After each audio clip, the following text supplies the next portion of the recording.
X-Men 97, Episode 9, This is Extinction Part 2.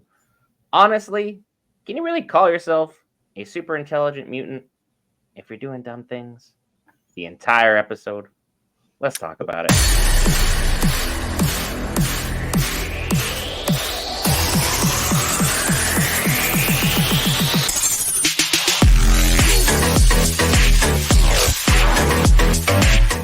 Alright, guys, Brent here back for Geek Variants to cover all things Marvel, DC, Lord of the Rings, anime, gaming, Star Wars, and more. This time, X-Men 97. You heard part of my opinion if you guys watched the live stream last night, so let's get to the man whose opinion you actually care about. Tony, your thoughts? First of all, let me say this was yet another excellent episode of X-Men 97. It's only been like one that I was kind of iffy on, but it's continued the trend of going upwards. And I want to shout out to one of my people. They said if Marvel's animated universe can do what the MCU did in the beginning, they're about to be a well-rounded company. But let's get into this episode. It opens up and you see the battle lines have been drawn thanks to a half-naked Magneto shutting down the world. And it is explained that when the sun sets, that's it. Humanity is going to go extinct because they're in the dark ages and people are stupid.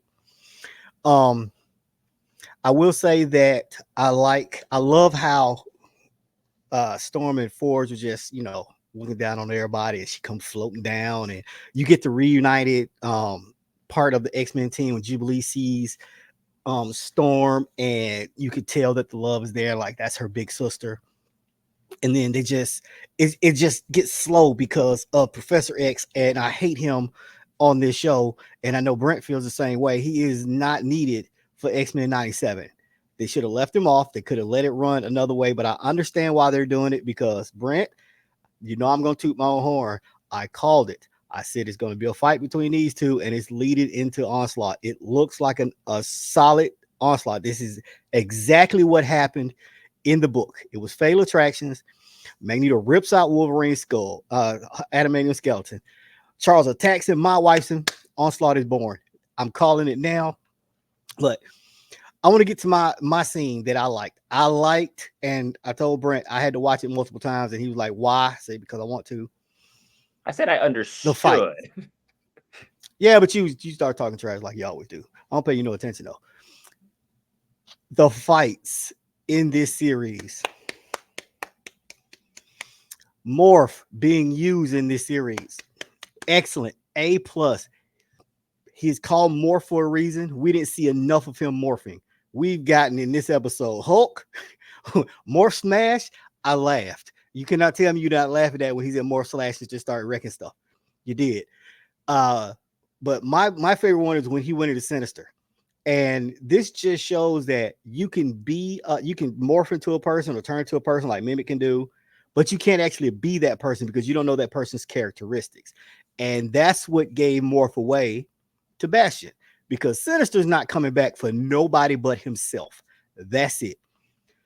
Beast shows why he's important to the team. Why he might not be useful as Wolverine because he has the claws and the fighting skill. Beast is way more agile, probably just as strong. And the acrobatics that he pulled off while swinging through all the tendrils of Bastion, A+. They used him great. The only time I think, in my opinion, that they really used Beast to that level was when Kelsey Grammer played him, and he was jumping around for a little while. But I hated all those movies. I love how Bastion has been shown to be all powerful, which he is. For you to control, 25 Sentinels with just yourself shows the level of power and control that he has. And he was wrecking shop. We don't know if Forge is alive. He went down in the Blackbird. Storm went down in the ocean. I will say that one thing I hate, and I hope you notice this, that every time somebody monologues, they get jacked up. Every time. I mean, it's a nice change of pace for the superhero genre, because every time people monologue, like a villain especially, you're like, just clap them right here, right now.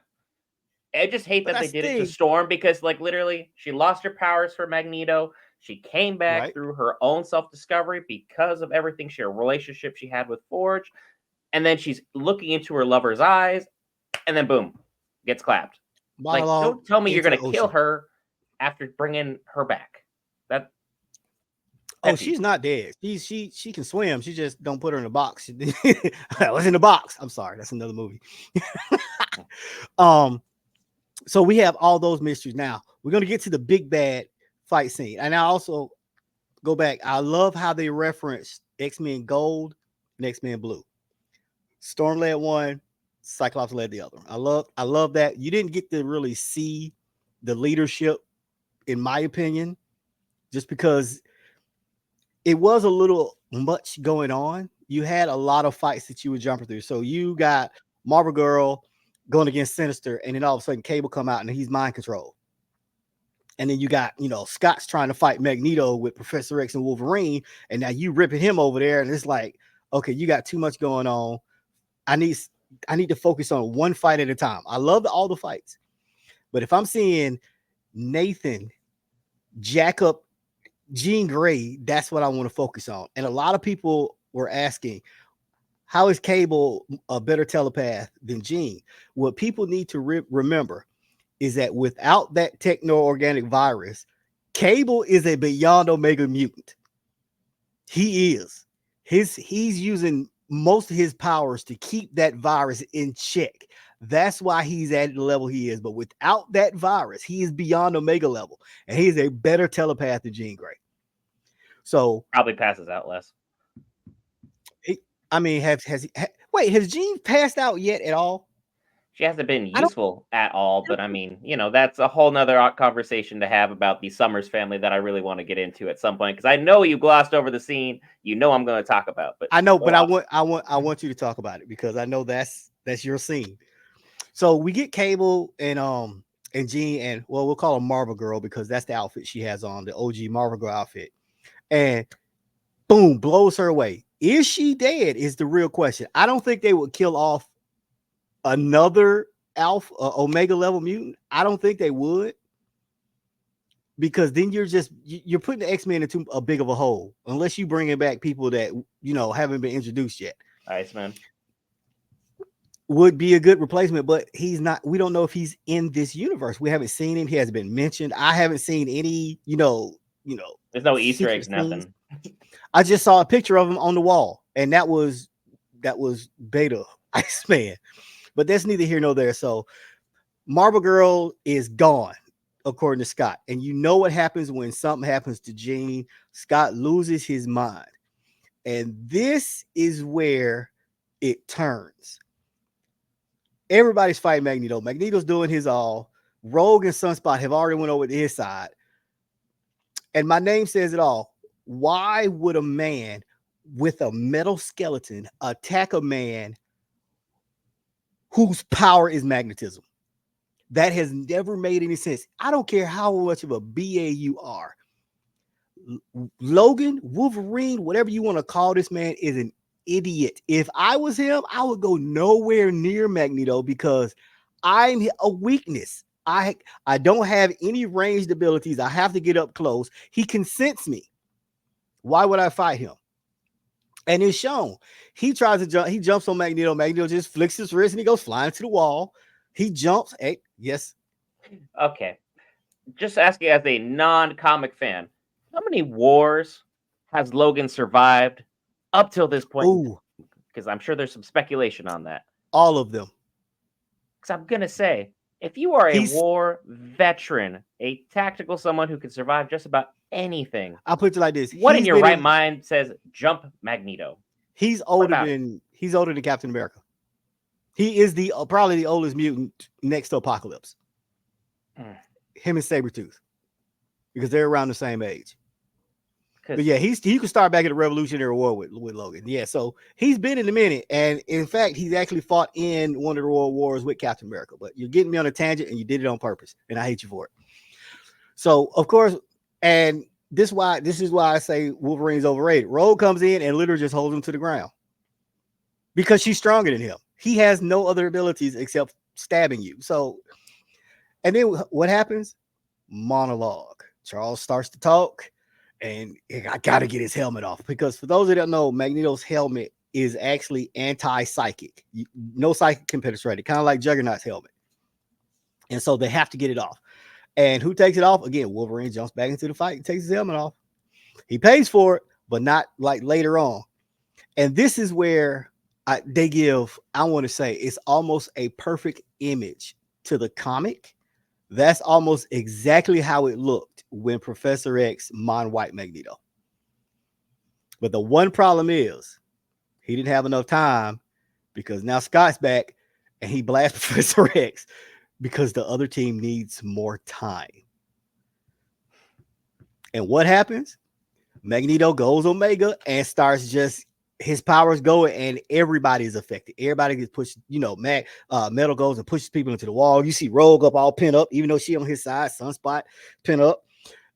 He takes his helmet, puts it on Professor X's head. I thought he was just going to crush it on so it couldn't be removed. That would have been simpler for me. But nah, he want to make a metal claw arm like in the game, pick Charles up like a rag doll, shake him around. And then here he comes, dummy. Logan comes in and stabs him in the back. And I'm sorry, if you're the best at what you do, wouldn't you go for a kill shot?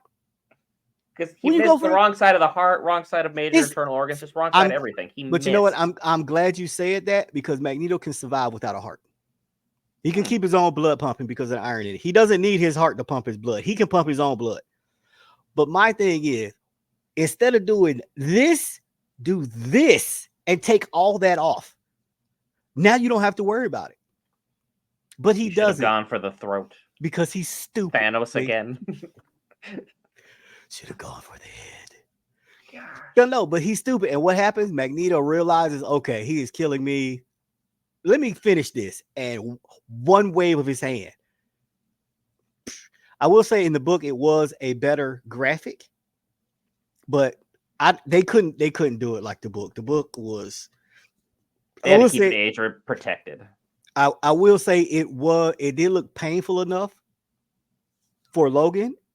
I hope we get they took him apart like a Lego. How much more painful could it be? Oh no. In the book, he took the adamantium through his pores. Oh, okay. Yes. Never mind. Okay, you remember in the movie when Magneto pulled the metal out of that dude's body after Mystique put the metal in him and he pulled the metal out? That's what it was. But in the book, it was coming out in like clumps and blobs. he was like this on the ground. And he didn't pull it all the way out. He left it hanging out of his body and left him on the ground. I loved it. But I love that. I would probably give this episode a good 8.5, 8.9. Just because I don't like Professor X. That's my downfall. I'm thinking, did I miss anything? You did miss one important scene that I really wanted to touch upon, which I'm not going to forget about. I didn't. First of all, Scott, the world's ending. Now is really the time you want to pick that fight with Charles where you want to be like, really? You put him in charge over me? Yes. Really? Yes. This is the time you're going to decide to do it? You're not going to wait till the world's saved? You are such a drama queen in every sense, form, and fashion. If the world is ending, there's always a chance that the X-Men cannot save the world. Have this conversation. Die not knowing why Magneto, the world terrorist, was better than me. You're loyal. I need to know from day one. I need to know why you chose him over me. I'm sorry. I'm the salty X. I need to know why. I'm with him. There's no reason that Scott wasn't, and it was a lame reason. Oh, I wanted you to go off and have kids. I'm still a mutant, no matter where I go. It's like that doesn't matter to me. From it. Like I'm entirely on Scott's side in the sense of all of his logic and reasons of I couldn't leave if I want to. I've been here from jump. I'm a mutant. Right. You take that out of me. I have to be here. I'm entirely on his side in the argument side of things. I'm entirely on the side of you didn't need to have this moment right now because you didn't even fix things with Jean. I mean, you couldn't have had it yesterday. In love with, but you couldn't have had it yesterday. Magneto was tearing up stuff. But now you decide, hey, I'm going to argue with Charles about this. But also, Charles, you did everyone so damn wrong here. You literally took a 9-month-long vacation to fall in love and hang out and walk. And you decide now is the time that, as a telepath that you are, to realize your family, what you built from the ground up for God knows how many years, now's the time you decide to check in and be like, these are my people. I need to take care of everything going on. Dude, you didn't care from jump. Stop fronting.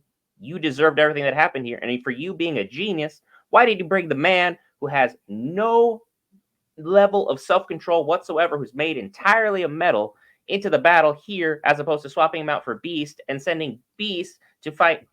Beast would have been a much better matchup for Magneto, and If you Wolverine throw would have been a Logan better in matchup there with against those, Mashup. if you put Like, Logan why? in there with them tendrils, he cutting them. He But is. he just needed a simple swap. It was a 1v1 And trade. then You're him a and Morph, genius, think about it. allegedly. Him and Morph together, they already a team. Come on Like, now. there were so many things when I was watching last night during the live stream where I was like, for everyone saying Charles is so smart and he's so kind and he's so this and he's so that, Charles Well, is just as selfish as Magneto, if not more. But the way he's going about things are so much more foolish that it just ticks me off from the way gotta it's being agree with you. portrayed in this series. I gotta agree. But also, just because you have a genius level intelligence doesn't mean you're smart. Genius level decision maker. It doesn't. You can be book smart and not street smart, and that's why this is the reason why I didn't want Xavier back, because he's messing it up. But just my humble opinion. And then one final question for you, because I want you to speculate on this. I was speculating on this, and it was kind of irking me to some extent. Bishop, where are you at, my guy? Cable came back, you didn't. Yeah, Where you like at? he like is he? They cut his hair off and just said, "All right, that's all we're gonna do." Because he seems like a very important character. He seems very influential. Time traveling, showing up with the right thing at the right time seems like your shtick. I can't think of a better time. Wolverine would have asked for about 5 minutes ago, but it is what it is. Things Ooh, have they could do the Whis transpired. and rewind time for 5 minutes. I mean, at as long as we don't like ruin Gambit's death, I'm fine with how we Gambit's change gone. things. That death has Gambit's to stay. gone. He's gone. So, but also the fact that Charles was lamenting that Gambit could never escape his roots, which was within Louisiana, that was so stupid. The He Thieves Guild, died fighting for mutants that had nothing to do He with escaped. anything going on. He was free as can be. He was in love. He was hanging out with his He would have family. He done was gone. anything. He would have done literally anything for Rogue. If she'd have asked him to come on the Magneto side, he would have done it. I don't care. He would have. He might have hated it. Yeah, because that's still his girl, and he still understood what was going on. He just would have needed a better reason than, hey, I died. He would have needed like someone important to both of them to have passed, like say Nightcrawler, which don't you dare touch Nightcrawler. Don't you dare. No, he'll be He fine. has been a very surprising boon for the show. I've loved every second he's been on screen. How epic was it when Asteroid M came through the clouds? Because you love I that was not expecting that whatsoever. It's just like, oh, okay, what's that doing there? All right, Hello? where this planet come from? All of a sudden, just hovering above the mansion, like, hey, like how thick is that cloud cover to cover this? But all right, whatever. Like, I do also love that Magneto paid Charles literally no mind. He flew right by him and was like, had a direct heart to heart, be like, hey, this is my team. You are over here. That man you said, are unabsolved. He from said, this. Charles, I have been waiting to say this to you for a long time. Shut up. I was dying on the live, and I was like, this is exactly what I've been waiting for. Epic. This series is phenomenal. This is probably one of the best entrances for season 1 of any animated series I've seen in a long time. Invincible, and we're getting for me, 3 still of has them. The cake, but we got one more episode next week, and I hope you guys are subscribed so you guys stay tuned for all that great stuff. We'll cover all things Marvel, DC, Lord of the Rings, except for Iron Man, because he sucks. He does not need screen time because he does in fact suck. He does. Will, you knew we were going to do it. Thank you so much for watching, guys.